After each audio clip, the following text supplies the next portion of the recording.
Good day, gamers! My name's Sam Azard. So we got a massive blog update on Halo Infinite. It's the biggest one that they've ever done. They go over basically everything related to design, whether it's UI, character, campaign map, anything like that.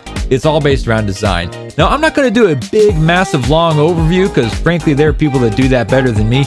If you're looking for a big, full-blown overview, be sure to check out HiddenXperia's video that he just uploaded on this. He covers everything in here. I want to touch base on a couple of things that are super exciting for me specifically, keep it short and sweet, and that's going to be the character design and the brand new enemy that's been confirmed for the Halo Infinite campaign. Of course, if you enjoy the video, be sure to give it a thumbs up, subscribe to the channel for more. Let's swipe on in.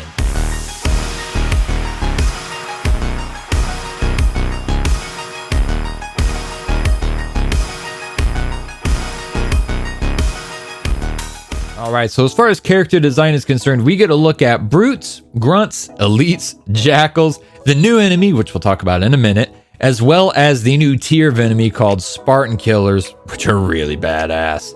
So starting with the Brutes, they gave us a look into the design for the Brutes, a big point of emphasis being armor. Now there are going to be different tiers of difficulty for Brutes. That's nothing new, that's been in Halo since the beginning. And one thing they did put an emphasis on is coloration is going to stay the same. If you see a gold Brute, there's a good chance that he's going to have better weapons, be harder to kill than a standard blue Brute or a red Brute. There are also going to be variations for the Spartan Killers. A good example of that would be this guy right here.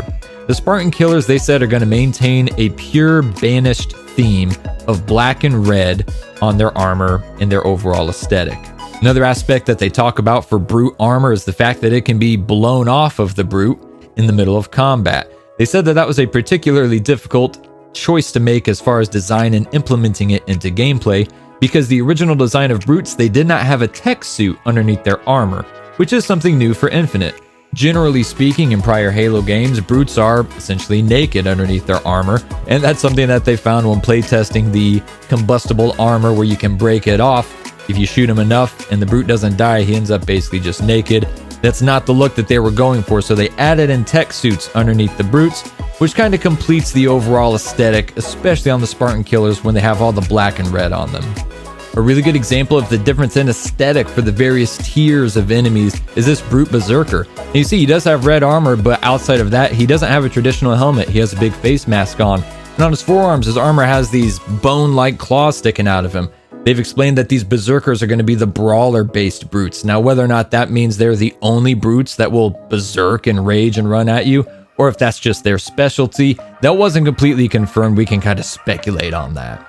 And now, of course, we can't talk about Brutes and their updated aesthetic and design without talking about our boy Craig.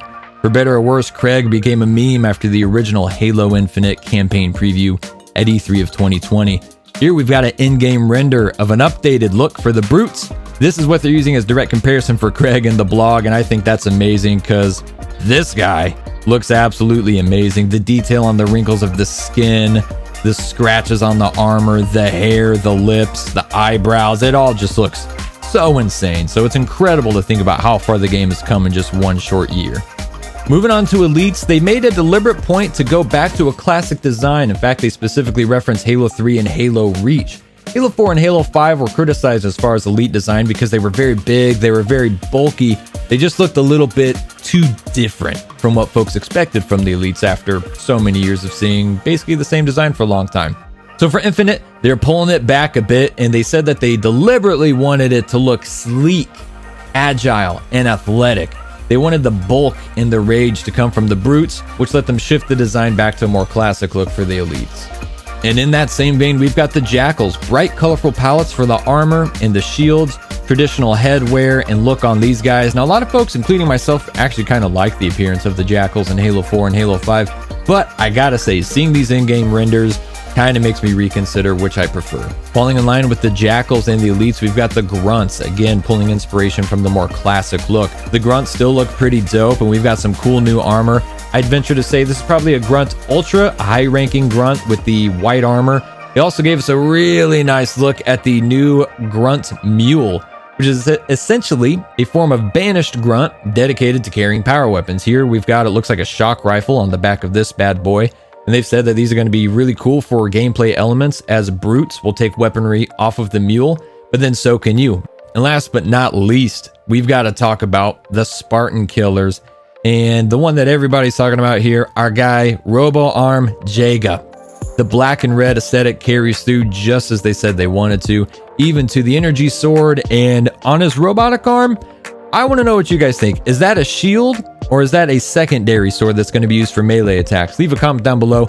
Let me know. This guy looks sick as hell. I cannot wait to fight him in game and see what this looks like.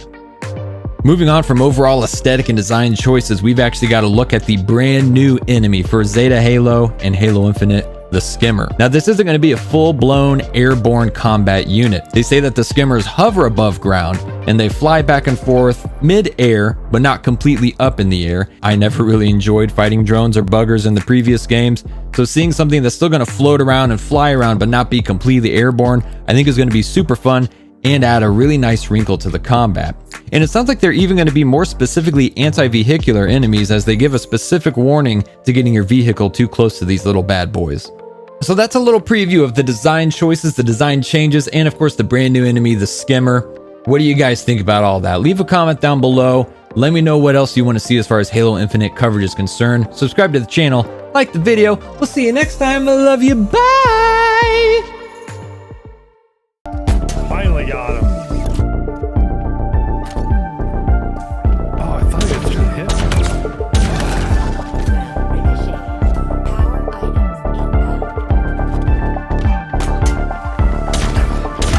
Get him for me.